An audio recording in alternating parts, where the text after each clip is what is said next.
Hello, Scorpio, Sun, Moon, Rising, and Venus signs. Kamusta kayo? Sana po'y nasa mabuti kayong kalagayan. Welcome back po sa Star Tarot. At kung bago kayo rito, welcome din po kayo. Please subscribe, like, share my videos, and leave me a comment kung nakaresonate kayo. So, Scorpio, first card po ninyo ay Leaves. Meron tayong renewal, may revival, sorry, may progress. So, this is a good time, no, for most of you, Scorpio, na kung nandoon kayo sa puntong you are going to renew yourself. Kasi, deserve naman talaga natin yan. At kailangan natin, no, na paminsan-minsan, we need to renew ourselves para magkaroon tayo ng parang reset, no, na lagi lang tayong nasa mabuti, nasa magandang pakiramdam, healthy tayo, malinaw ang isip natin, 'di ba? Walang walang confusion, walang mga gulo sa isip, yung mga gano'n. So, paminsan-minsan kailangan talaga natin ito. And this is good, no, na maaring ang iba sa inyo, you're going to do that. You're going to focus on that. That's really beautiful. And for others of you, maybe you are doing things, para umasenso ka na. Puwedeng merong mga opportunity kasi na dadating at that is going to give you a chance to progress in life, sa kung ano man, pupuwedeng sa kaperahan, pupuwedeng sa personal life, yung gano'n, 'no? So, depende. We also have buds. This is good, 'no, kasi you are truly, ah going for expansion, magpo-progress ka na talaga kasi papunta ka na sa pag-angat, papunta ka na sa pag-asenso, papunta ka na sa pag-succeed sa buhay. And kaya meron kang mga gagawin sa ngayon. You're going to start to do something para mag-expand. No? Papunta ka na sa pag-asenso talaga, no? At sa pag-progress. So whatever this could be related to business, this could be related to work, pupuwedeng magtatrabaho, pupuwedeng magsisimula ka ng bagong trabaho, magsisimula ka ng bagong career, puwedeng gano'n, no? So we also have bird. There is another opportunity, energy, and feeling ko, this is an opportunity for you to be free. Kasi baka ang iba sa inyo restricted, 'no? Baka merong mga restrictions, sa inyo. Maaaring may mga bagay or tao na pumipigil sa'yo to do whatever it is that you want to do. Pupuwedeng gano'n, 'no? And maybe that is in the past, 'no? That is in the past. Pero ngayon meron kang oportunidad para makawala diyan. Maybe magkakaroon ka na ngayon ng lakas ng loob, tapang, tibay ng dibdib, 'di ba? Para mag-break away, from mag-break away from these restrictions, no? So, good luck sa'yo. So, tingnan natin kung ano pa ang ganap. And by the way, maraming salamat for subscribing. And if you haven't subscribed yet, subscribe na kayo. And also, maraming salamat din for not skipping the ads. Malaking bagay po yan sa akin. And also, please click the join button sa baba ng video kung gusto po ninyo na mag-join kayo sa membership. Okay? Salamat. Heal the past and fix tomorrow. Okay? Kasi nga, papaano ninyo may ensure na magiging maayos yung future ninyo if nakakabit pa kayo doon sa inyong nakaraan. Kung naka-attach pa rin kayo doon sa kung ano yung tapos na, kung ano yung nakaraan na sa buhay ninyo, hindi ba? Kaya kailangan na mag-heal ka muna from kung ano man yung mga baggages ninyo from the past, kailangan na matapos mo muna ang mga yon, magkaroon muna ng closure yon, then you can focus on the present and you can fix your future, 'di ba? So, what else? We have life lessons again. So, siguro nanggaling kayo kagagaling nyo lang siguro sa sitwasyon, no, na medyo challenging, kaya marami kayong lessons na natutunan.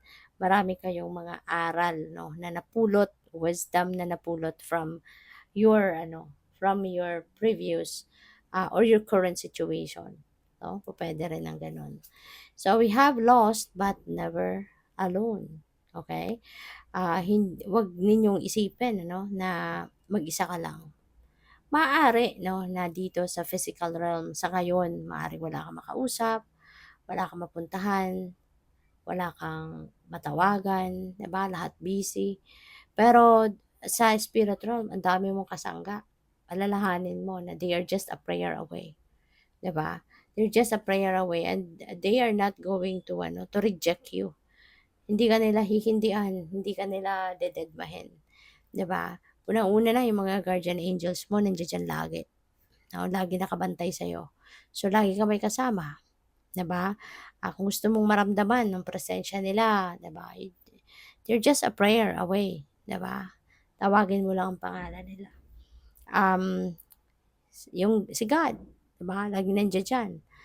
Yung mga spirit guides mo, laging nandiya diyan. Yung mga ancestors mo, 'di ba? Ang dami mong katropa sa spirit realm. Kaya don't ever feel that you are alone. Okay? Maaari na dito lang 'yan sa physical realm. For just temporary time, 'di ba? Kasi maaaring busy lang ang mga 'yan.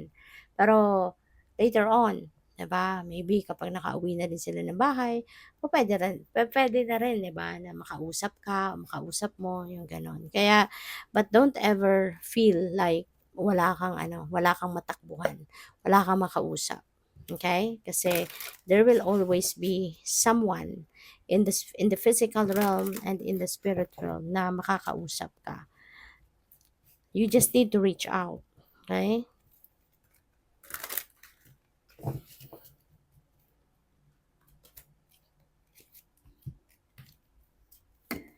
So, we have the moon. Ayan. So, yung divine, laging nagpapadala sa iyo ng mensahe, laging nagpapadala sa iyo ng guidance, laging nagpapadala sa iyo ng information to guide you, 'di ba? So, maaari ngayon,